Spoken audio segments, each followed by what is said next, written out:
Ooh, I don't know. Martin, can you tell us which one of us has echo? Oh, go on, Stefan. Yes, Amza Space is right. Let's move on. Tell us a bit of what you do here.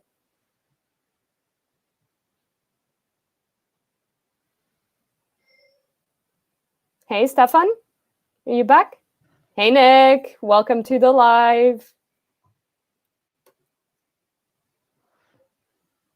Can you Stefan? hear me now, Mariana? Yes, I can. I think there's still a little bit of echo, to be honest. Well, let's try to see if we can do this. Socioholic Megumi, welcome. How are you today? We're here at our Instagram Live with Stefan here. Stefan, do you want to tell us a bit about your job as a student advisor? Sure. So my name is Stefan, and I'm a student advisor for OK Student. Also, I'm a master student here in the UK, and I pretty much with OK Student as a student advisor, I help them come to UK with the application process to universities, settling in the UK, and everything that they might need.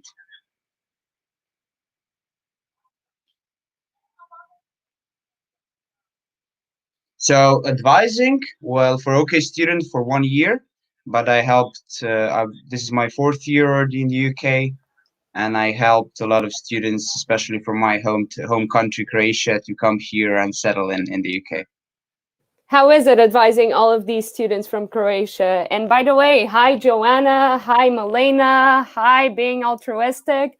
Please ask us all your questions down here. We're here to answer any questions that you might have about being a student in the UK. So how is it like advising students from Croatia? Advising students, the most rewarding part of this job, definitely. Well, I think that when they say thank you, that's something just special, something really meaningful. Oh, that's really good, man. Do you find that it's like a worthwhile job because of that? Is like meaningful? Yeah, I think that like in any job, there are tough moments, but you think of them like you wait for that thank you, and then when you get it, that's all compensates about the tough moments, and it's amazing then.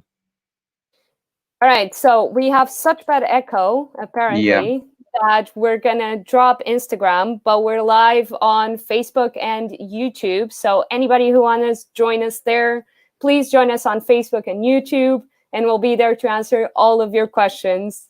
Bye. Bye bye. So here we are exclusively for Facebook and YouTube now. Stefan, we were talking about how meaningful this was as an advisor to be able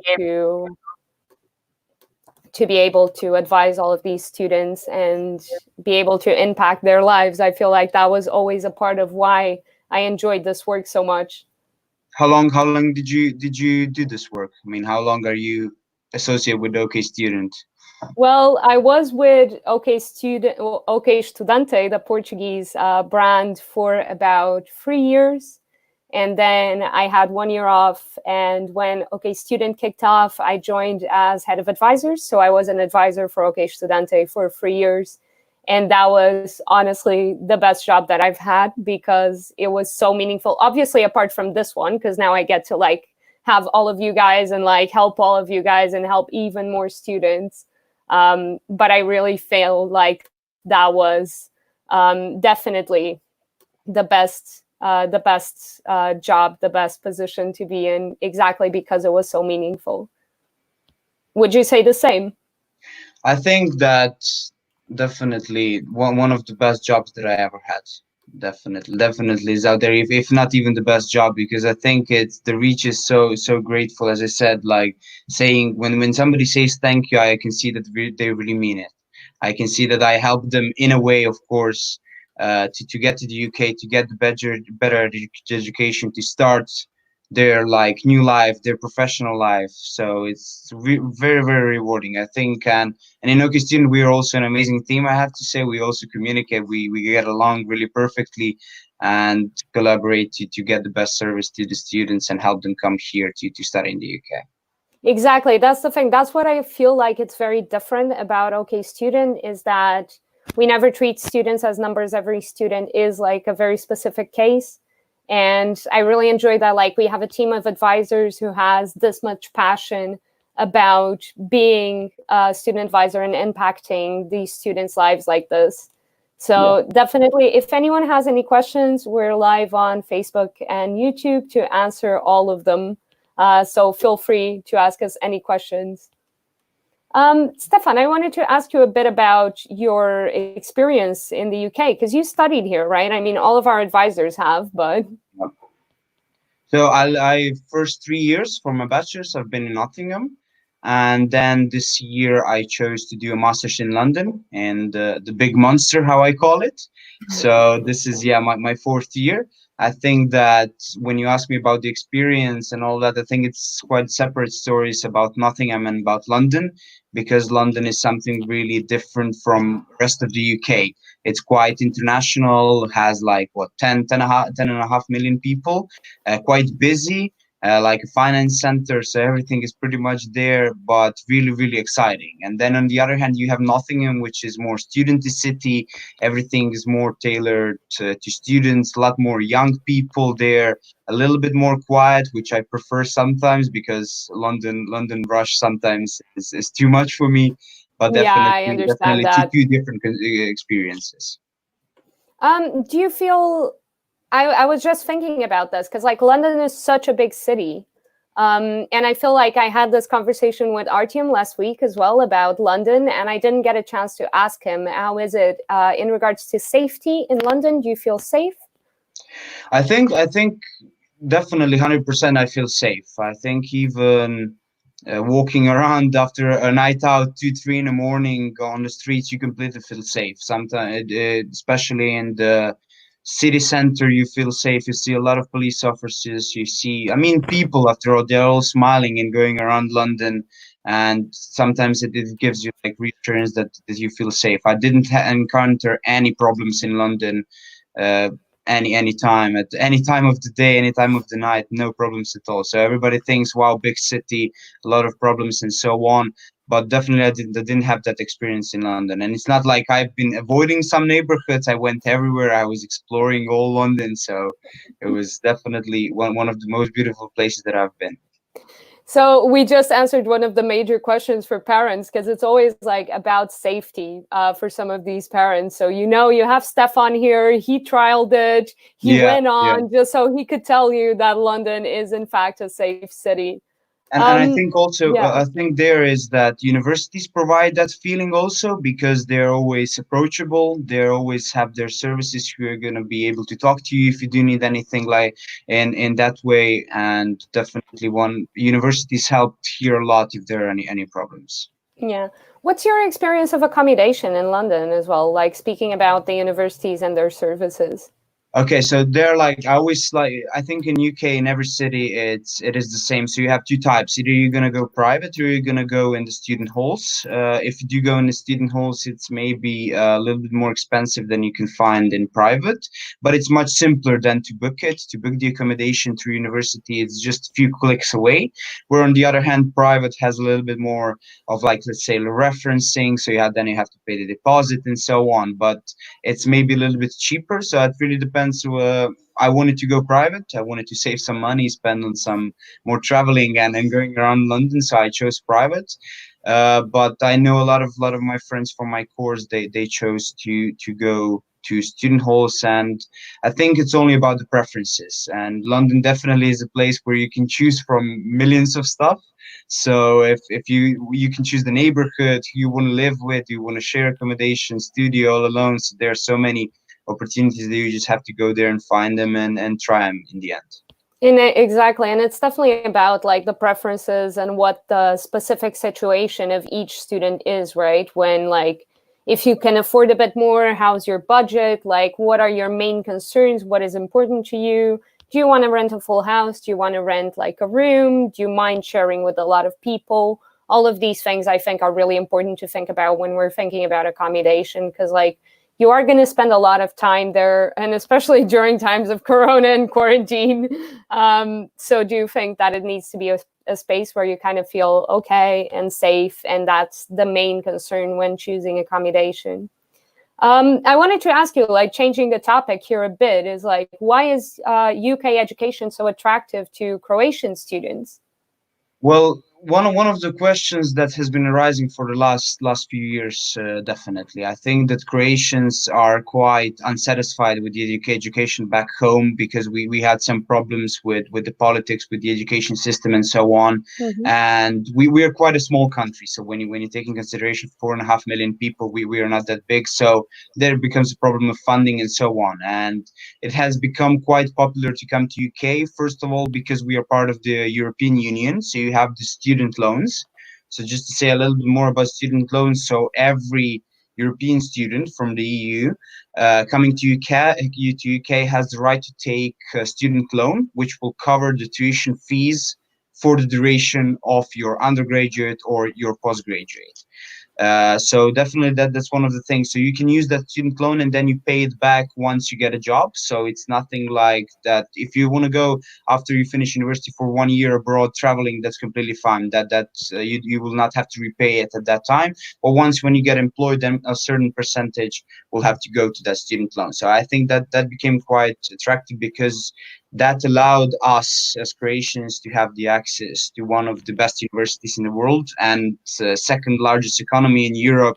And the doors started open when we came here. I know a lot of people from Croatia who came to Nottingham and then to the whole UK. I think the number is around at least 350, 400, something like that, which is quite big. That's really good. That's really good for a small country. Yeah, yeah. What do you think from Portugal? I know that Portugal is a little bit bigger than us, but what do you think about the students from Portugal? Why is it Oh, yeah. attractive to I them? think it's the same. It's like student finance makes it really attractive. And I think it's especially because like you only have to repay it not only after your studies, but also when you like gain a certain amount. So I think that that's really important, especially for people who come from countries who don't have the same economic power as the UK does. So our our like limits to what we have to pay are different from the UK, but they're still quite high for a Portuguese earner in like beginning of careers. So effectively, it's very rare that you have to start paying this even when you start your career. It will always take a bit longer. So I think that that was quite an advantage, especially for people who already had a background in English, because like that's one of the things here as well is Portugal has a really high level of English proficiency. And especially from, thank you, Alcina. Welcome to the live. So Portugal has a really high level of English compared to like other European countries. And because of that, it does become a bit easier to come to a country like the UK, learn a bit more of the language and incorporate and gain access to some of the best universities in the world and to the second biggest economy in Europe. So it's definitely that. And then it's also the fact that I see that we have a question here from Joanna, and I kind of want to tie into that. It's the fact that you can work while you study. Because in Portugal, this is just not possible. You have so many hours that you need to be in contact in actual lessons with professors and with your entire class that it's just difficult to actually work while you study. And it becomes really difficult for some families to manage, especially when students need to move cities to study.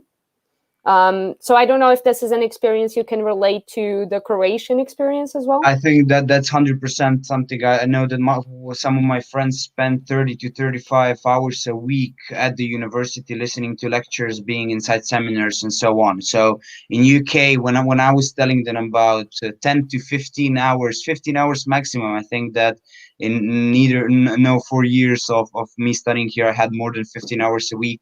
I could like train sports, so I was involved in water polo in all the 4 years that I've been here, training like 3-4 times a week. Then I had part-time jobs, like in my last year, my third year of bachelor's, I even had like 4 part-time jobs at the same time, which was quite cool. Like, and what I'm really proud is that those jobs were related to the university. So it doesn't have to be that you're only working in bars, that you're only working in restaurants, nightclubs, and so on, but you can also work at the university and even applying some of the taught material from your lectures to it. So, for example, I was a student mentor for mathematics and statistics, and I study financial maths. So definitely something that I could have used the knowledge from my course and then apply it to my job, which is really, really amazing to see that straight away, not even going out of the university, you can use the knowledge that you gained. Exactly, exactly. And I think that the university is one of the best employers for European and international students.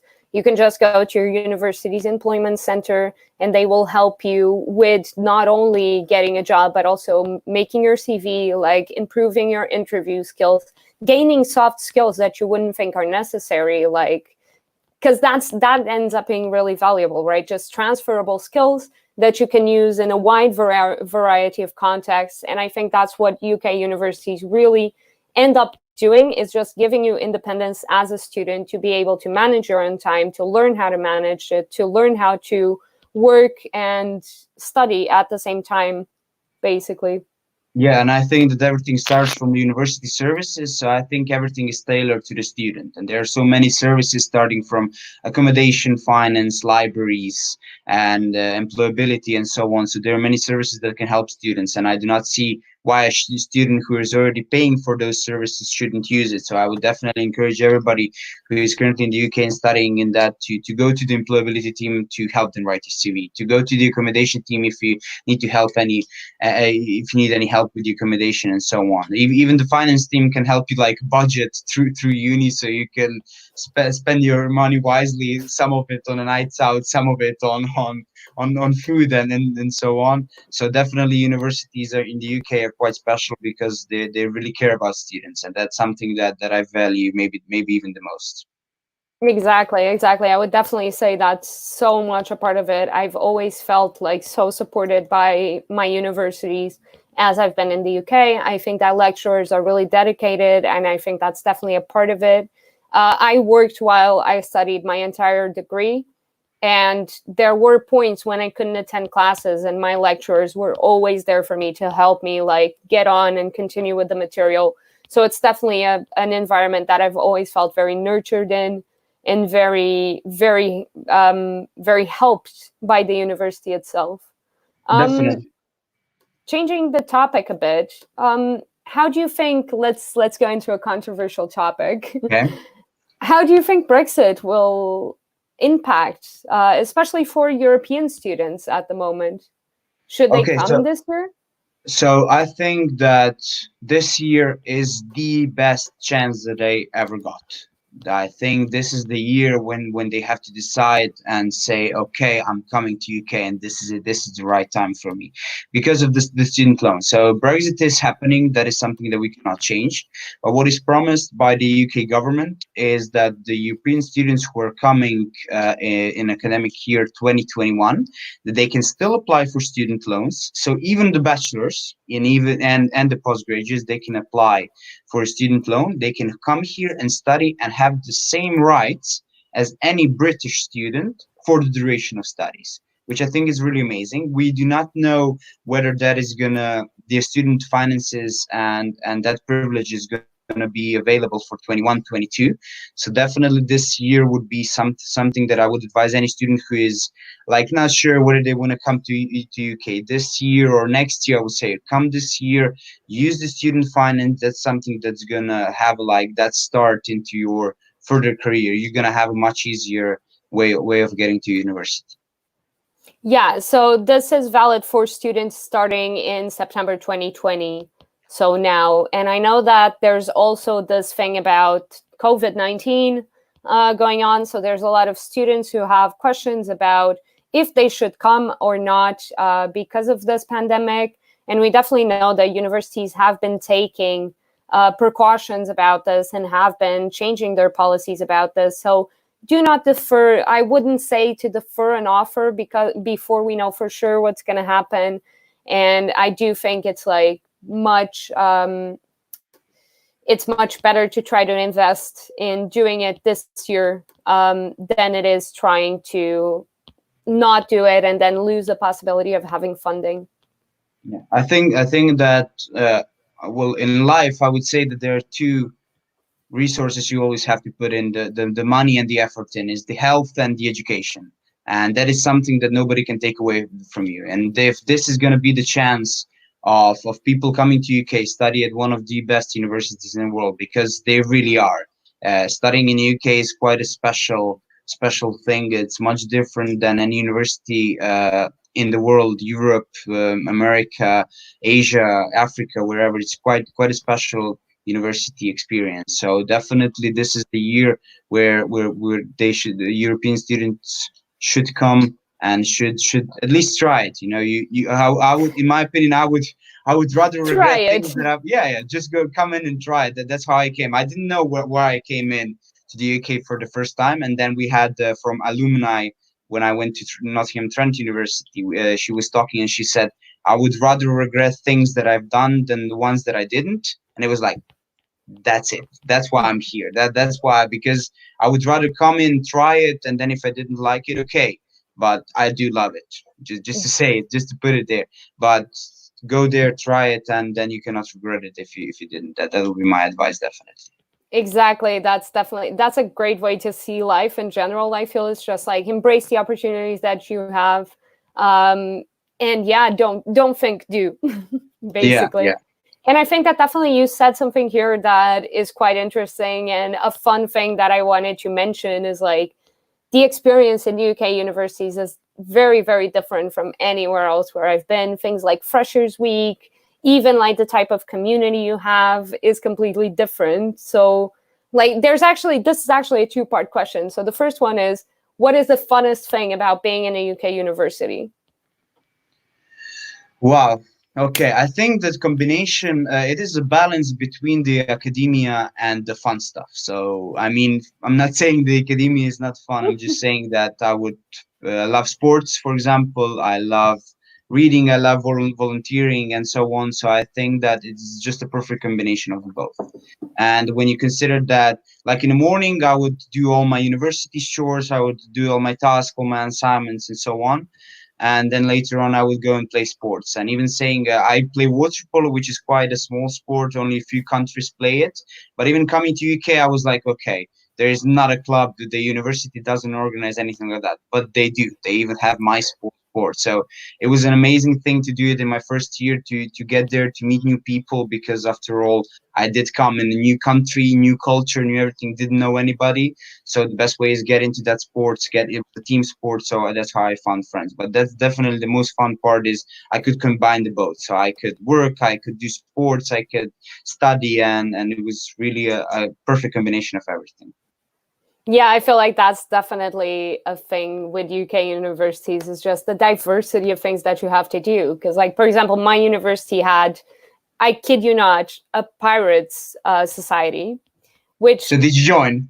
no, I didn't join because I don't like rum, which was basically everything they did was just drink rum throughout like their meetings. I heard some universities have like Pokemon Club, which Yeah. I think must be amazing with like Pokemon Go now, just like doing all these hikes with like a bunch of people who do Pokemon Go. And I think we need to do an article on Medium at some point about the weirdest societies that these universities have, because there are so many of them. Yeah, it's crazy. I think that the Freshers Week is definitely a place where when you get to know all the societies and all the sports clubs. So we had a massive hall, and every society, every sports club had a stand, and you would have to walk half an hour, maybe even more, 45 minutes, because it was so crowded first, and the second is there were so many societies, so many sports clubs that you can choose from.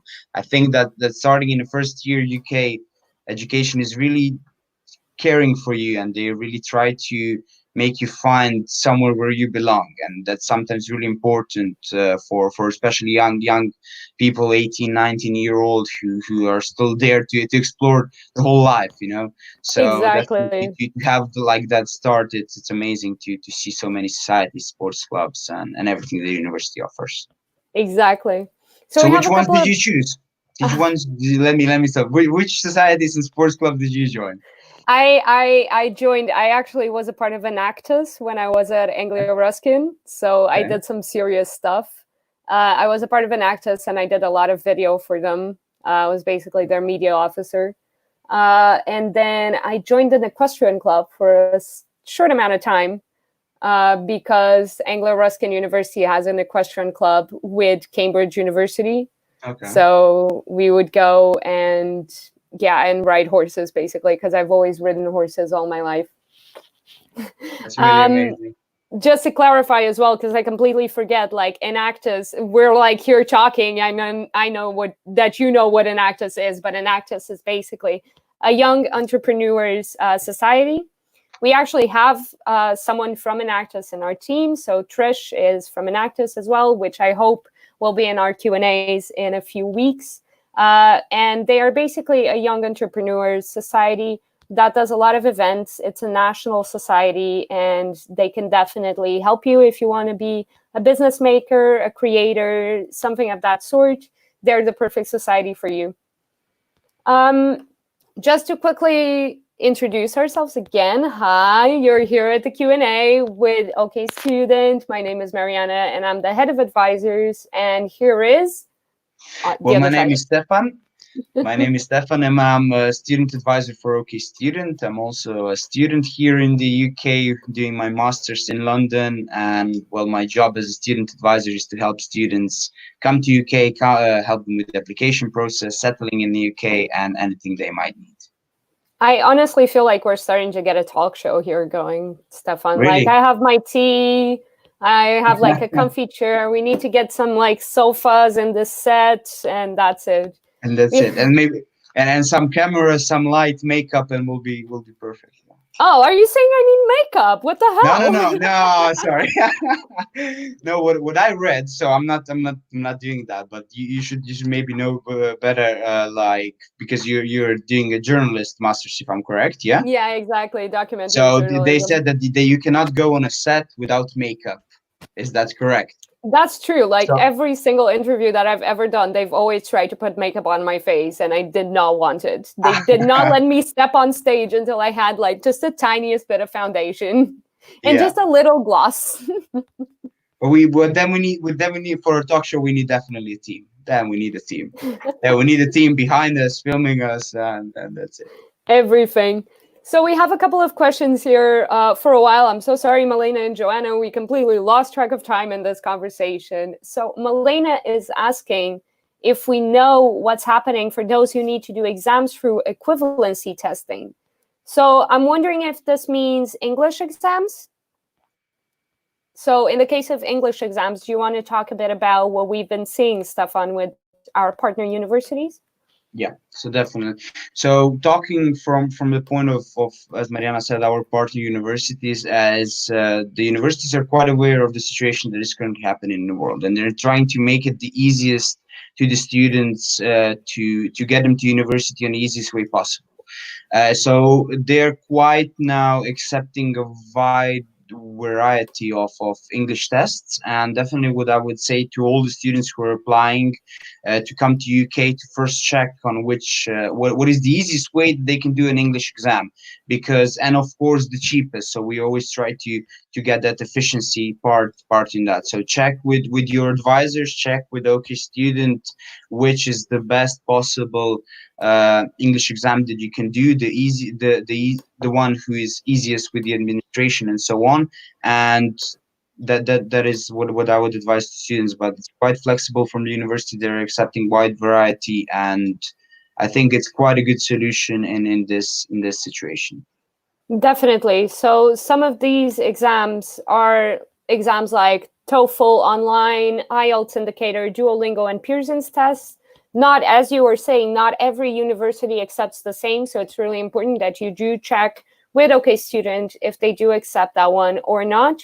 Don't forget, you can always contact us via our form on our website, and that's on the link okstudent.co.uk/form. You can just send us your name and email, and a student advisor will get in contact with you to answer all of your questions. So we have another question from Joanna, which I don't know if it's for you or me, but I'm going to say it's for you first, which is, how did your parents react when you decided to come to the UK? Okay. I This is love this these is a tricky stories. I one. love these This stories. this is a tricky one question, but nice. I think that Joanna, this is such a good question. Thank you so it, much. I think that at the beginning they were really proud.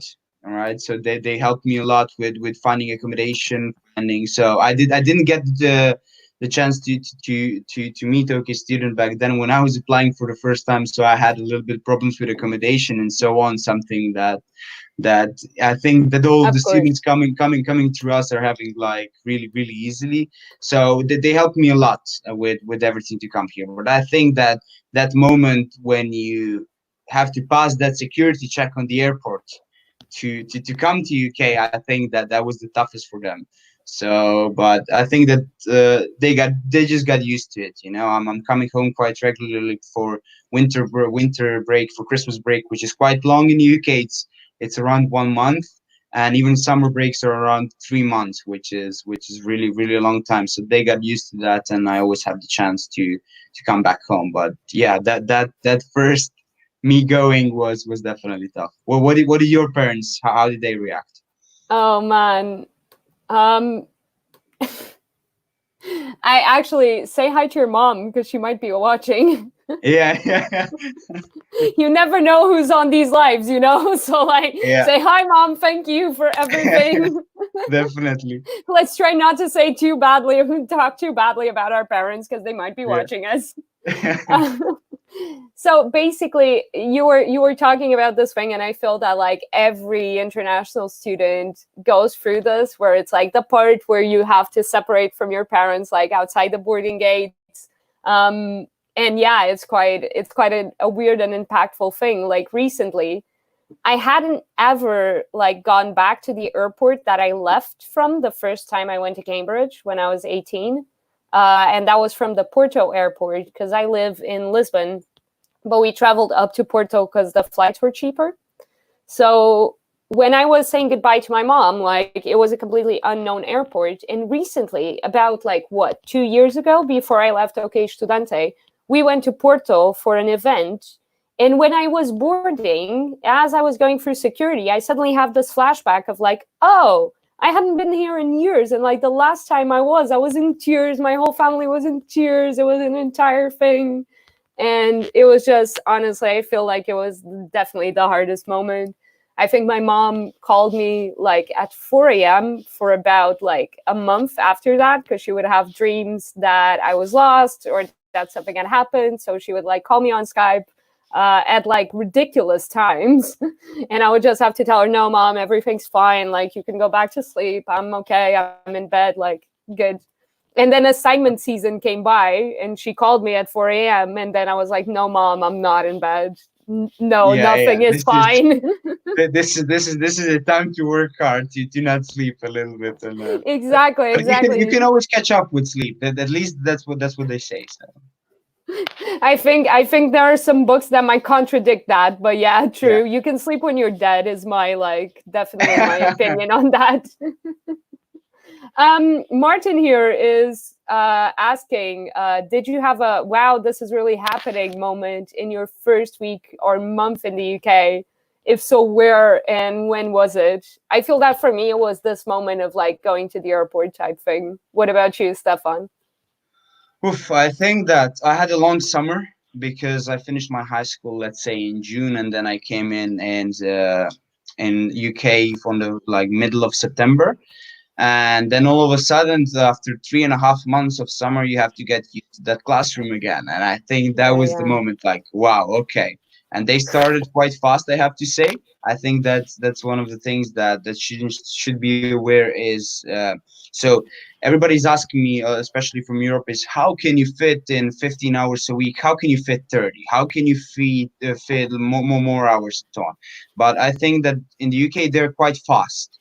So lectures are going quite fast, but then you have the seminars. Seminars are places where you solve the tasks, when you solve the problems, and it's always good because your lectures, your are there, so they can definitely help you on that part. But although they're really fast, I think that service coming from the lectures, it's really amazing because they're always available. They're also available via email. You can always drop in their office hours, and they're always there to help you, to guide you to get the best possible mark and to finish the degree as easiest as possible. So I think that it's quite special there. But I think wow, it's really happening moment was that really fast lecture that I first had. And I was like, oof, did this happen? Okay, now let's get to work. Man, I had a fight with my lecturer on the first lecture in my first year. And I honestly thought, I can never like look at this man again. I've completely ruined my relationship with him. What happened was that he actually loved it because he said something that was completely idiotic in class just to see if anyone would respond. And basically that was what he was looking for, was just someone with like critical like thinking to come up and say, no, that's idiotic. Like we need to debate this. Yeah. And like I think that what you were saying is definitely really important, where it's like, yeah, we do have 15 hours of contact or 30 hours of contact maximum, but you have hours of independent study that you're expected to undertake. And I think that that's like the thing when people look at like 15 contact hours, that only means that these universities give you the freedom to then explore the topics on your own and come back to your lecturer with questions. So this is quite different from just saying like, oh, I have 15 hours of lectures, so I don't have to worry anymore about this. I just have to spend 15 hours on my course. It's like, no, you're actually supposed to spend much more, but you're supposed to spend it learning things that you actually want to learn from your curriculum. I completely agree with you. I think also there is that it's quite different because, so me coming from financial mathematics, you can get to the solution on many ways of the problem that you might have. And I think that in UK they're quite open to different ways of getting to the solution. And they've been always encouraging that. So they're always asking us not to memorize stuff, not to memorize the definition, not to test our memory, but they're testing our skills, our knowledge, and to find the best and the easiest possible way to get to the solution of the problem. And I think they're very encouraging on that part. They will always be there for you. They're always going to help you and get the best results that you want. That's exactly it. That's exactly it. As long as you're willing to like put in the effort. And I think there's nothing like we can say to undergraduate students, especially because I feel that postgrad students know this already. But undergraduate students are not, especially when they come from a context where universities have a high deference to authority. So when they have like very strict roles where the lecturer is in charge and the student is there to learn from the lecturer, I feel that students are really afraid to ask questions and take advantage of the lecturers being actually available to them. I know that I felt like that way during my first year, where I was like, oh, maybe I can't like bother this person with my questions, or maybe like this is something that they don't have to deal with, sort of thing. But then I realized, no, actually these people are here to help you, and they want to listen to you, and they like most of the time act like your peers. So I don't think I ever called one of my professors by professor or by doctor or by whatever. It was always like John or Patricia or all of this. So that ends up creating a much more non-hierarchical relationship that allows you to take advantage of learning from someone who's so connected to your field. I think that definitely I agree with you, and the student to lecture relation is something that I value also a lot, definitely. And I think that I had the chance with the sports to visit some of our partner universities. So I was Oh there yeah. only for sports, so I didn't get the chance to be in the lectures and so on. But you can feel the atmosphere, you can feel the vibe of the campus, right? So I think that everybody, it's so special to see that those universities really care about students. I think I even visited one of the universities in London, and there were a lot of study spaces there. And I asked the woman who was taking me around the university, and I asked her, why are there so many study spaces? Like, what is going on? I don't get it. And she said, well, we asked the students, what do you want? And they said more study spaces. So we gave them study spaces. I was like, this many? Yeah. If they ask one more time, we're going to give them more. And that's something I think the student voice is something really valuable here, and something that is really nice to see, because after all you are paying for this university. So to see that this money is going somewhere where you can influence where does it go, I think it's the best thing ever. Exactly, exactly. It's definitely a really participatory system. And I feel that student unions also make that a lot more participatory. And we've seen that in like strikes and things like that, where student unions heavily impacted the way a strike would go on in academics, for example. and the way that they can support students, because a lot of the time student unions will have like mental health support or things of this nature that maybe universities won't be able to give you as well because they have like more people to deal with. So normally student unions will have these services as well. So it's time to do a why are we here again. So hi to everyone who's just joined us. We're here with Stefan and myself, Mariana, to answer all of the questions that prospective students and students in the UK might have about studying, living, working in the UK. We've been having a fantastic chat over the last 40 minutes. And I want to answer this question by Milena. What is the thing that surprised you the most when you moved to the UK? Do you want to take the lead, Stefan? Wow. Okay. Again, a tough one. Really tough questions today. I think there's every culture has its own distinguishing things, right? So you have to adopt yourself. You have to integrate a little bit in the culture that you're living in, and so on. So I think that surprised me the most is because I was a fresher, there was a lot of people going out every single night. So that surprised me quite a lot. But it's normal for freshers. That's normal in Britain. That the first year is somewhere where you go out, where you meet a lot of people and so on. So that is one of the things surprised me. And the second thing that surprised me the most, maybe this will be a little bit funny, but in the sink they do not have a mixer. So they have for the cold water and for the warm water. And then you wash your hands like this. That was the weirdest stuff that I ever saw in my life, to be honest. That was Oh that man, surprised me the most. that's like a great thing to like mention, because literally that annoys me every single day. I'm like, why do you have a faucet that's boiling hot and another one that's freezing cold? This makes absolutely no sense. Can we have a mixer, please? Like, no. Like, I wash Yeah. my teeth in the shower now because of that. So I'm like, it's not I'm it's not it's not done. it's not everywhere like that. Definitely, I think that it's getting more and more popular that mixers are there. But that was the first shock that I ever had in the UK. But later on, I think that you just have to get used to it. I now looking back 4 years after the first time that I came to UK, so many friends that I have, so many things from the British culture that I adopted and I'm using in my life, like saying sorry maybe one too many times a day. That's definitely something that you pick up from the Brits here, which is in the end I really really beautiful, I think. I swear to God, like a housemate of mine yesterday slammed the door and he apologized to the door. Yeah, happens a lot. Happens a lot. I think that in Britain it's completely normal to say sorry for everything. That's also one of the things that surprised me the most. But you get used to it, and in the end, you cannot live without it, I think. We have duels at a certain point because we have a tiny, like it's not tiny, it's like a medium kitchen, but it's like long more than wide. So it's quite easy for you to be cooking and it feels crowded.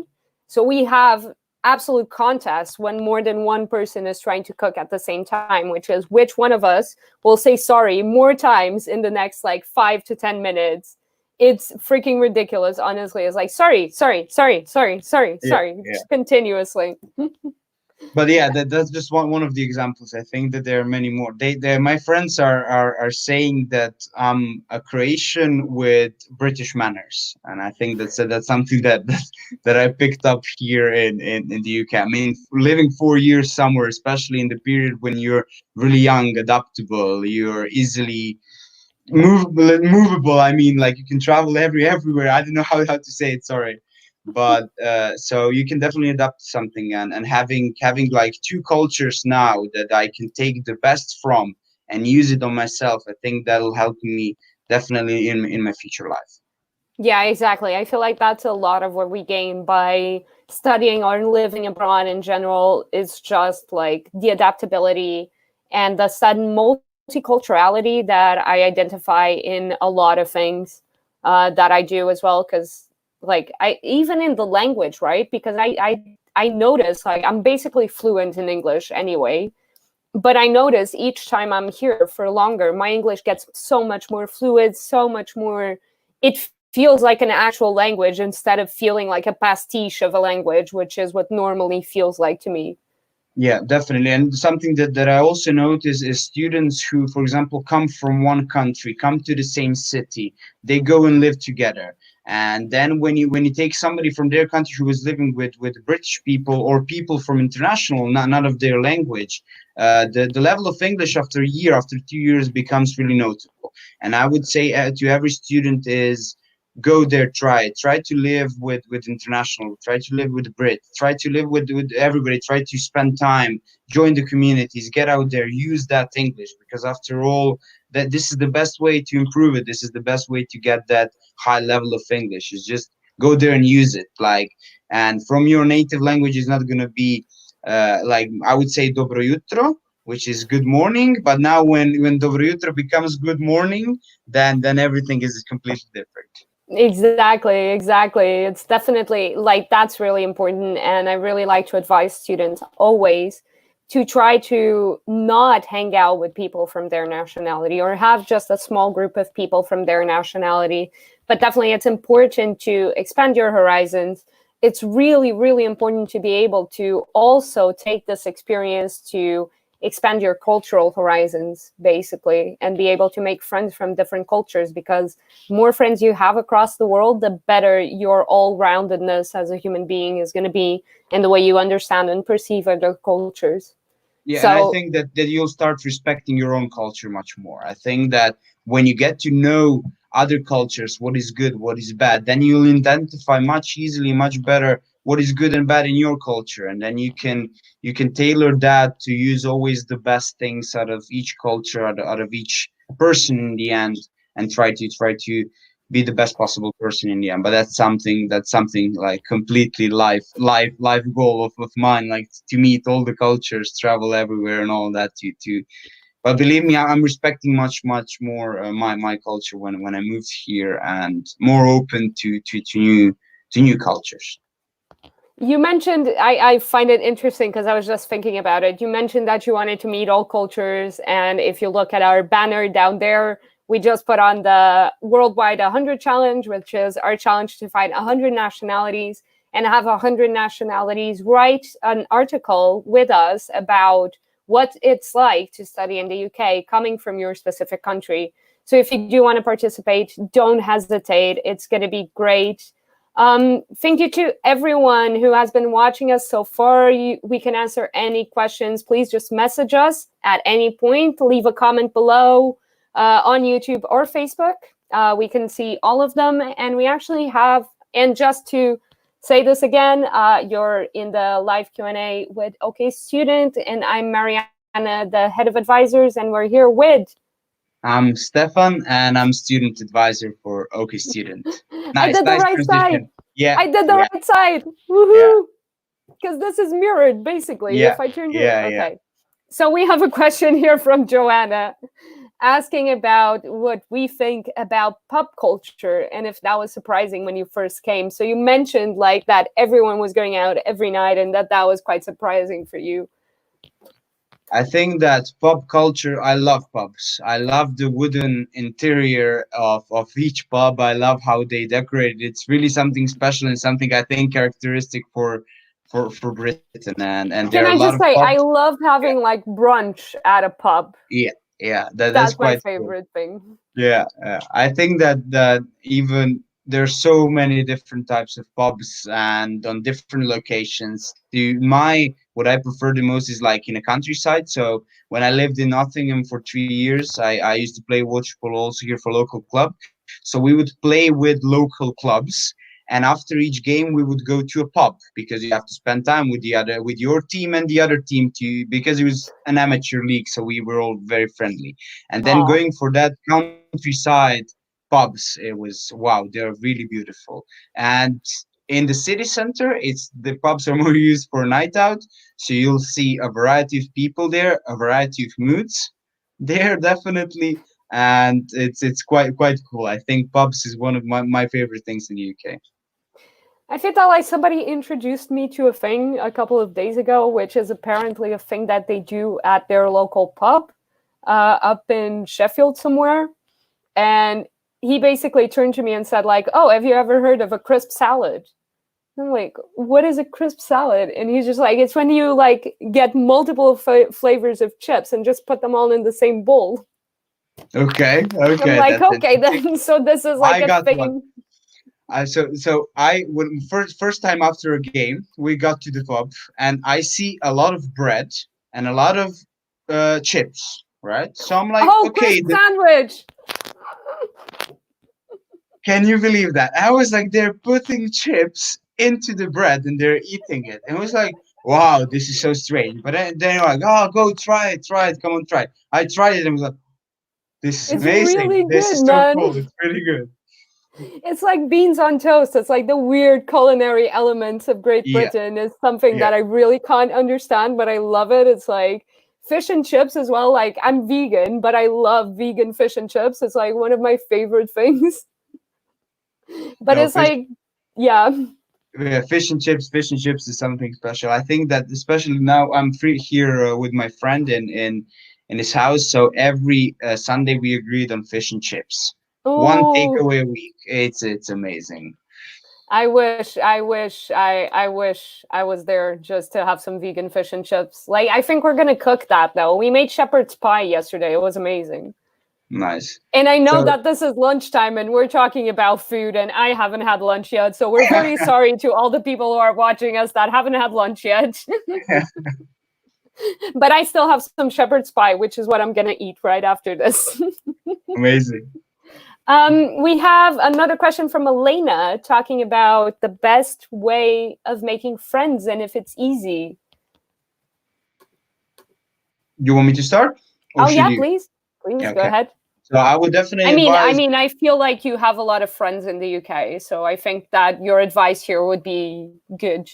Uh, I think that I already mentioned that earlier. The best thing that I've done since I trained as a kid during my elementary and high school, I trained water polo, which is a small sport, but what is more important is team sport. So the first thing that I did, went to the university, went to Freshers Week, found water polo as a sports club that I could play in the university, and I went there and meet people. I came in middle of September to first time in the UK, like middle of October. I had so many people that I can call, go coffee with, go on a night out, and so on. And that's I think what sports brings in. So any sport that you might train, that's good. But even if you do not do any sports, you always have societies. So Mariana mentioned earlier that they had a pirate society. I know that some of my university we had cocktail society, wine society, anime, cartoon society, so anything, gaming society. I can go on and on. I think there an average universities have so many societies, and even if you are not satisfied with those, then you can always organize your own society. So Mm-hmm. if you're just a little bit more ambitious, a university is going to be there. They're going to support you, so you can found a society that you want. Organize people, get that meetings in, try to meet new people, and so on. So I think that university still, I'm saying, if you cannot go with plan A, sports, then go plan B, societies. If you cannot go that, there's plan C and plan D and so on. So really just get out there, just try to meet some people, and definitely you will have in UK, you will have you will be welcomed with open arms, definitely. Exactly, definitely. That's definitely true. And also, with OK Student, I feel like that's a really big part of what we focus on is try to create community in between our students and try to make sure that they kind of have an emotional support to go on. So if you are thinking about coming to study in the UK and you're afraid of not making any friends or not having people to help you or to support you, do contact us because most likely than not, we've already sent someone from your nationality to the UK. So we can always put you in contact with these people. The form link is just down there. It's okstudent.co.uk/form. You can just fill it in with your email and name and a bit of a description if you want to. And one of our student advisors will contact you to answer all of your questions. Yeah, and definitely what I want to say is, even if you are struggling in that area, finding friends, so on, I'm sure that your first friend in the UK is going to be your student advisor. That's definitely. Oh, That's so cute. See, you guys really should like just do the form so you can meet Stefan and like know that he's an amazing guy who really cares about his students. Yeah, definitely. I would say you have to maintain like professional and so on. But I'm like, nah. My students who am I helping, they're gonna be my friends, and I'm gonna help them in. I'm gonna help them in the end, but we do not have to be formal. We can be informal. We can have fun during this application process. It doesn't have to be only stress and being nervous and so on. And definitely, all of the students I think that I'm helping here are my friends, and I'm really proud of that. Exactly, because we're also all students, right? So, like, one of our mottos is student led by students, so for students. So, Yeah, we are very focused on the student experience. We're all quite young, and we will definitely understand what you're going through and what your specific situation is. So, you have a friend in Stefan, you have a friend in OK Student, and yeah, shall we wrap up? Do you want to yeah. say anything else, Stefan? No, I think we had enough to say today, but we can go on. I think for hours on the topic of UK Man, and we need to start just going after the quarantine. Let's do a dinner and just film that entire dinner so we can then yeah, cut a few yeah. clips from it and we'll All, have a all full the all the conversation. advisors, all the stuff of OK Student in one place. I mean, it would be Exactly. more of a documentary than anything else. Thank you to everyone who's joined us. It was great having all of your questions and all of your comments. And I hope you join us next time, I think at the same time on Thursday. Stefan, thank you so much for coming in and having a chat with me. I really enjoyed this, and I hope you have a great day. Yeah, thank you, Mariana, and have a great day. Thank you. Bye. Bye.